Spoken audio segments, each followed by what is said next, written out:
Buvau įdėjus vaizdelį Negaliu tylėti. Šį vaizdelį peržiūrėjo tikrai nemažai žmonių ir dar peržiūrės nemažai žmonių. Šitam vaizdelyje aš papasakojau,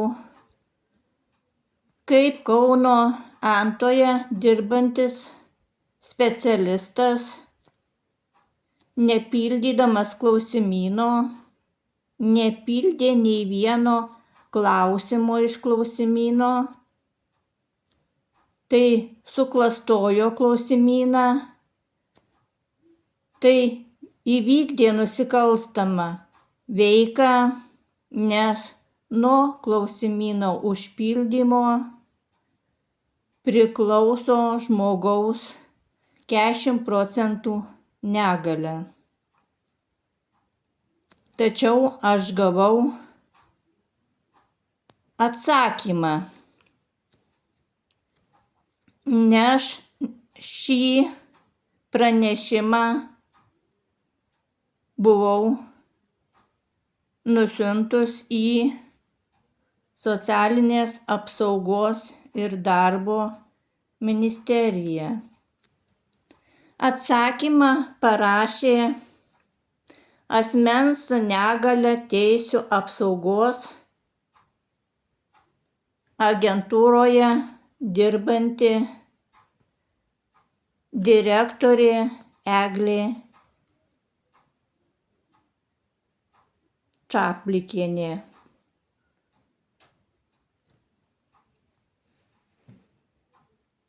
Net pasižiūrėjau, ar teisingai perskaičiau pavardę.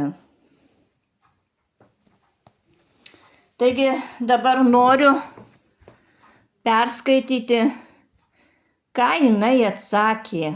Jinai pasirodo gina ne sergančius žmonės, ne žmonės su negalia, bet jinai gina šitą žmogų, kuris nepildė klausimyno, kuris nepildė iš klausimyno nei vieno klausimo, kuris klastojo klausimyną, kuris vykdė nusikalstamą veiką.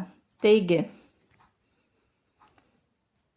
Asmens su negalia teisių apsaugos agentūra prie Lietuvos Respublikos Socialinės apsaugos ir darbo ministerijos, toliau agentūra iš Lietuvos Respublikos Socialinės apsaugos ir ministerijos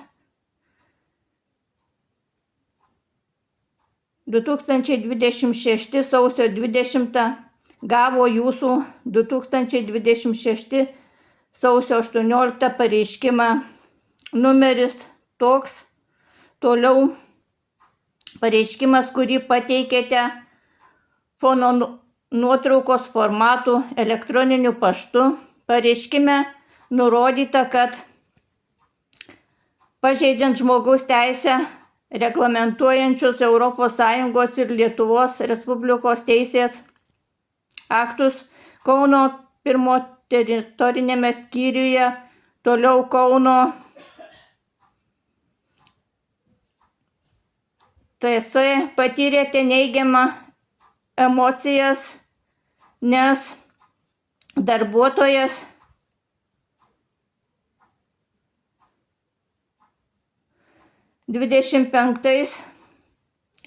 metais rugsėjo 15 dieną pildęs individualios pagalbos poreikio klausimyną,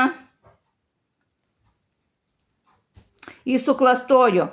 Jūsų pareiškimas išnagrinėtas agentūros prevencijos skyriuje, kuris pagal kompetenciją vykdo teisės pažeidimų, įskaitant korupcinio pobūdžio prevencijos priemonės bei atlieka darbuotojų tarnybinių nusižengimų ir darbo pareigų pažeidimų tyrimus. Informuojama, kad pareiškimo nagrinėjimo metu buvo surinkta informacija susijusi su jūsų teiginiais apie Europos žmogaus teisių ir pagrindinių laisvių apsaugos konvencijos Europos Sąjungos ir Lietuvos Respublikos piliečių teisių pažeidimus, bei apie Kauno darbuotojo elgesį, kuris jūsų teigimu suklastojo klausimyną. Patikrinus jūsų pateiktą informaciją ir prevencijos skyriaus gautus duomenis, konstatuojama, kad agentūros darbuotojo 25 rugsėjo 15 dieną veiksmuose teisės aktų nuostatų pažeidimų, apie kuriuos pareiškime išdėstėte savo nuomonę, nenustatyta. Tai reiškia, kad žmogus ir toliau galės klastoti klausimynus kiekvieno žmogaus, kuris ateis ir kuris jis pildys klausimyną, jis tiesiog tik klastos klausimynus. Taigi, asmens su negalia teisių apsaugos agentūros Eglės Čaplikinės nustatyta, kad žmogus klastoja klausimynus, vykdo nusikalstamą veiką ir jo veiksmuose pažeidimų nėra.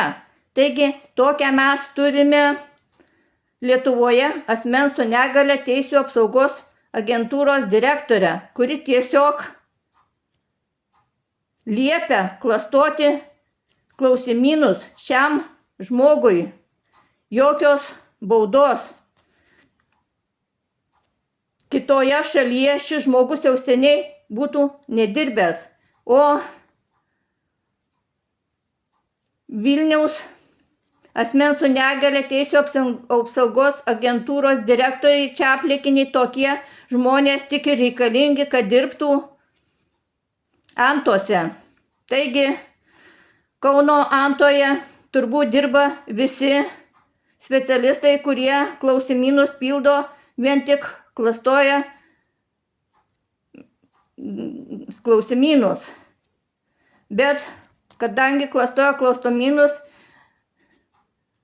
ši direktorė leidžia jiem klastoti ir dar turbūt išrašo didelis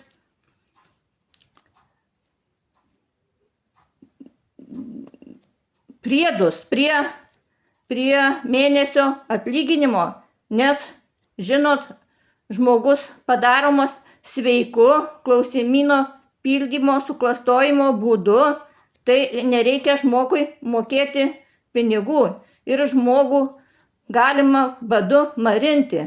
Taigi žmogus negali nei vaistų nusipirkti, nei mokesčių susimokėti, nei valgyti nusipirkti. Tai šios direktorės čia yra tikslas, kuo daugiau žmonių badu numarinti, to Lietuvoje bus geriau gyventi, nes šiai direktoriai nesveiki žmonės nereikalingi. Dar kartą kartoju, Eglei Čaplikiniai nesveiki žmonės Lietuvoje nereikalingi. Reikalingi tik sveiki žmonės, todėl juos padaro sveikus ir leidžia padaryti sveikus. Toliau parašyta. Šis raštas gali būti skundžiamas Lietuvos ginčų komisijai. Kaip žmogus, niekur nedirbantis, nieko negaunantis, gali skųsti kažkokiam ginčų komisijai. Taigi, labai skaudu, kad Lietuvoje yra tokia direktorė, kuriai į sergančius žmonės nusispjaut. Visiškai jų negina. Jinai gina tik sveikų žmonės. Tai labai skaudu, kad mes tokią turim direktorę. Žinoma, reiks kreiptis kitas institucijas. Gal parašys straipsnių apie šią direktorę, kaip jai nusispjauti į sergančius žmonės.